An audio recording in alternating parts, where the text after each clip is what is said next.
அதாவது ஒயிட் ட்ரெஸ்ல ஏஞ்சல் மாதிரி இருக்கீங்க. அடுத்த தடவை மீட் பண்ணப்போ ஒயிட் ட்ரெஸ் போட்டு வருவீங்களா? அப்ப நீங்க அதே மாதிரி நீங்களும் ஒயிட் ட்ரெஸ் போட்டு வரீங்களா? அப்பனா இல்ல next time SS music event இருந்துச்சுனா நான் ஒயிட் தான் போட்டு வருவேன். SS மியூசிக் என்ன வேற ஏதாவது நீங்க சொல்லுங்க. அப்ப நான் உங்களுக்கு மீட் பண்ண வரும்போது ஒரே கலர்ல போடலாம். நீங்க வருவீங்கன்றது எனக்கு எப்படி தெரியும்? பாருங்க மொமெண்ட்ட கிரியேட் பண்றேன். இந்தாங்க உங்க நம்பரை கொடுங்க. நீங்க சொல்லுங்க. என்னங்க? ஐயா என்னங்க கேமரால நம்பர் கேக்குறாரு. ரோல்ல அப்படியே போடுங்க வேணா. போடுறீங்களா? தனியா தரீங்களா? தனியா தரா. சூப்பருங்க. அதாவது ரொம்ப லவ்லியா ஜாலியா சாமியா இருக்கீங்க. எப்படி அவங்க அதெல்லாம் பாட்டு கூட பாருங்களேன். கரெக்டா போடுறாங்க பாருங்க. டைமிங் ஐயோடா.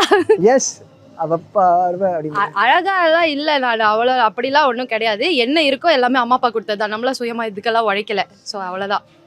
What ever. பாட்டோட நீங்க பேசும்போது அப்படியே பியூட்டிஃபுல்லா இருக்கு. அப்படியே ஒரு மொமெண்ட். நல்லா பேசுறீங்க. நைஸ். ஏங்க சீரியஸாங்க அந்த மொமெண்ட் அப்படியே என்ஜாய் பண்ணேன் நான். இது கத்து யோசிச்சுட்டு வந்தீங்களா இல்ல இங்க வந்து? எனக்கு நீங்க உங்களை பார்த்த உடனே தான் வருது. எனக்கு ஐ டோன்ட் நோ சீரியஸா